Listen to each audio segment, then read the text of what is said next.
Greek পুরাণের পাতায় সমুদ্রের বুকে এমন কিছু নাম লেখা আছে যা একসঙ্গে সৌন্দর্য এবং ভয় জাগায়। লোকে জলপরী বা মারমেড চেনে যারা ভালোবাসা এবং স্নিগ্ধতার প্রতীক, কিন্তু তাদেরই মতো দেখতে এক ভয়ঙ্কর প্রতারক জীব ছিল যাদের নাম সাইরেন। সাইরেনদের চেহারা নিয়ে পুরাণের নানা মতভেদ। কখনো তাদের দেখানো হয়েছে অর্ধেক নারী, আবার কখনো অর্ধেক পাখি হিসাবে, যা তাদের প্রাচীনতম রূপ। আবার কখনো তারা দুলেজওয়ালা মোহময় জলপরী বা মৎস্যকন্যা, যা তাদের আধুনিক পরিচয়। কিন্তু তাদের রূপে যাই হোক না কেন, তাদের মূল শক্তি ছিল তাদের কণ্ঠস্বর, যা ছিল অপ্রতিরোধ্য। পৃথিবীর সবচেয়ে সুন্দর এবং বিপজ্জনক। এদের বাস ছিল সাগরের গভীরে, নির্জন পাথুরে দ্বীপে। সেই দ্বীপের তীর ভরে থাকত অসংখ্য নাবিকের হাড়গোড়ে। সাইরেনরা আসলে পাতালপুরীর দেবী পার্সিফোনের বিশ্বস্ত সঙ্গী ছিল। যখন পাতালরাজ হেইডিস পার্সিফোনকে অপহরণ করেন, তখন সাইরেনরা তাদের দেবীর সুরক্ষায় ব্যর্থ হয়। এই ব্যর্থতার শাস্তি হিসেবেই দেবীরা তাদের রূপ বদলে অর্ধেক পাখি বা মৎস্য মানবী করে সমুদ্রে নির্বাসিত করেন। সেই অভিশাপেই জন্ম হয় এই ভয়ঙ্কারীদের। সাইরেনদের গান কেবল মিষ্টি ছিল না, তা ছিল প্রতিটি মানুষের গোপন দুর্বলতার আয়না। তাদের মায়াবী সুরের মধ্য দিয়ে তারা এমন সব কথা বলতো যা একজন মানুষ তার জীবনের সবচেয়ে মূল্যবান তথ্য মনে করত। তারা প্রতিটি নাবিককে তাদের অতীত জীবনের স্মৃতি, হারানো প্রিয়জনের কণ্ঠস্বর কিংবা তাদের ভবিষ্যতের সমস্ত গৌরব ও আকাঙ্ক্ষার কথা বলতো। এক নাবিকের কাছে সেই গান শোনায় ভবিষ্যতের মহাবীর হয়ে ওঠার প্রলোভন, আরেকজনের কাছে বহু বছর আগে হারিয়ে যাওয়া প্রেমিকার কান্না। এই প্রলোভন এত তীব্র ছিল যে নাবিকেরা নিজেদের জাহাজের কথা, তাদের পরিবারের কথা ভুলে যেত। তারা সেই অলৌকিক গান শুনতে উন্মাদ হয়ে যেত।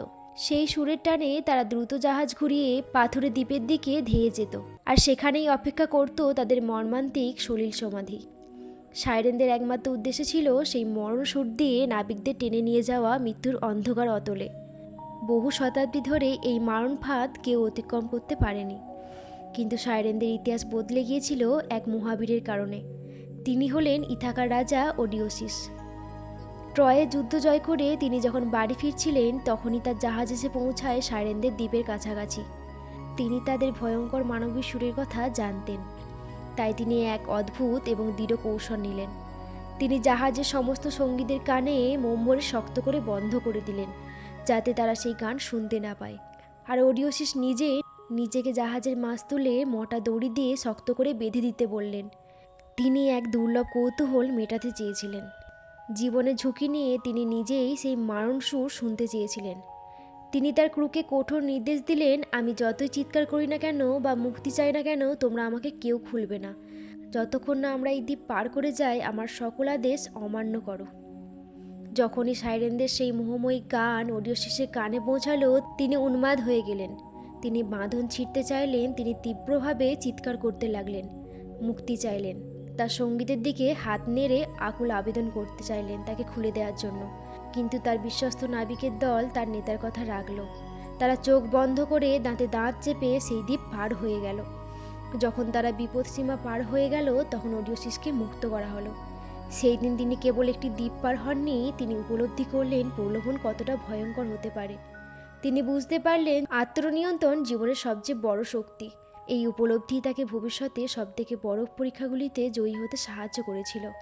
আর সাইরেনদের জন্য নেমে এলো এক নরম পরিণতি। লোককথা অনুসারে সাইরেনদের একটি অভিশাপ ছিল। তাদের গান শুনেও যদি কোনো মানুষ বেঁচে ফেরে, তবে তাদের শক্তি চিরকালের জন্য ফুরিয়ে যাবে। ওডিওসিসের এই বিজয়ের পরই সাইরেনরা তাদের পরাজয় মেনে নিল। তাদের সেই মায়া এবং অভিশাপের জীবন অর্থহীন হয়ে গেল। হতাশায় এবং অপমানে তারা সমুদ্রের গভীরতম অন্ধকারে ঝাঁপটায় চিরকালের জন্য হারিয়ে যায়। অনেকে মনে করেন তাদের সেই সুন্দর দেহগুলি ভেঙে গিয়ে পাথুরে দ্বীপে মিশে গিয়েছিল। সাইরেনরা তাই কেবল এক পৌরাণিক জীব নয়, তারা হলো সৌন্দর্যের আড়ালে লুকিয়ে থাকা লোভ, প্রলোভন এবং বিপরীতে মানব ইচ্ছাশক্তির এক চিরন্তন মর্মম পরীক্ষার প্রতীক।